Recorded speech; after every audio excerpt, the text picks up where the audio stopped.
ആഴ്ച വന്ദനം. ഞാൻ ഇന്നിവിടെ വായനയുടെ പ്രാധാന്യം നിങ്ങളിലേക്ക് എത്തിക്കാൻ വേണ്ടി പോവുകയാണ്.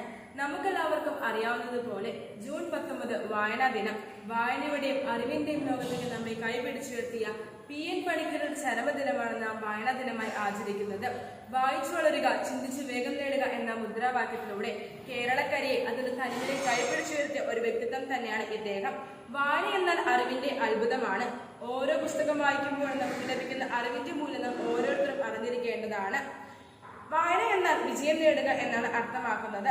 ആധുനികത്തിന്റെ മുഖച്ഛായ സ്മാർട്ട് ഫോണുകളിലേക്കും ഇന്റർനെറ്റ് മീഡിയകളിലേക്കും ഒതുങ്ങിക്കൊണ്ടിരിക്കുന്ന ഈ പുതുതലമുറയിൽ വായനാവാരത്തിന്റെ പ്രാധാന്യം വളരെ ഏറെയാണ്. ഭൂമിയിൽ മനുഷ്യന് മാത്രം ആസ്വദിക്കാൻ കഴിയുന്ന ഒന്നാണ് വായന എന്ന് പറയുന്നത്. നല്ല വായനയിലൂടെ അറിവുകളും അനുഭവങ്ങളും ഓരോ കുട്ടിയുടെയും വ്യക്തിത്വ വികാസത്തെ വളർത്തിയെടുക്കാൻ സഹായിക്കുന്നു.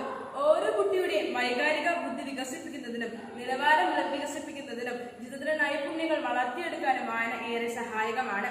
വിജ്ഞാന വിസ്ഫോടനത്തിന്റെ ഈ പുതിയ കാലഘട്ടത്തിൽ ലൈബ്രറികളെ ഫലപ്രദമായി ഉപയോഗപ്പെടുത്തുവാനും പുസ്തകങ്ങളെ നെഞ്ചോട് ചേർത്ത് വയ്ക്കാൻ നമുക്ക് പരിശ്രമിക്കാം. ഈ വായനാശീലം മറ്റുള്ളവരെ വളർത്തിയെടുക്കാൻ നമുക്ക് നിരന്തരം പരിശ്രമിച്ചു കൊണ്ടേയിരിക്കാം. വാളിനേക്കാൾ മൂർച്ചയാണ് വാക്കുകൾക്ക്.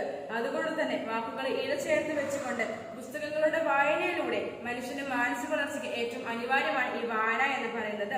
വായന വിനോദത്തിനും വിജ്ഞാനത്തിനും പുറമെ മനുഷ്യന്റെ മാനസിക സംസ്കാരം വളർത്തിയെടുക്കാനും കൂടെ സഹായിക്കുന്നു. വായനയിലൂടെ ഉത്തമരായ മനുഷ്യരെയും ഉത്തമമായ സമൂഹത്തെയും കൂടെ വളർത്തിയെടുക്കാൻ ഏറെ സഹായകമാണ്.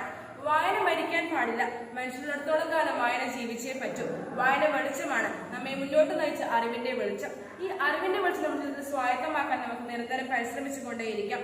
നമുക്ക് മാത്രമല്ല, വരും തലമുറയോട്ട് കൂടി വായനയുടെ മധുരം നുകരാൻ നമുക്ക് നിരന്തരം പരിശ്രമിക്കാം. എല്ലാവർക്കും വായനാവാരത്തിന്റെ ആശംസകൾ നേർന്നുകൊണ്ട് നിർത്തുന്നു. നന്ദി, നമസ്കാരം.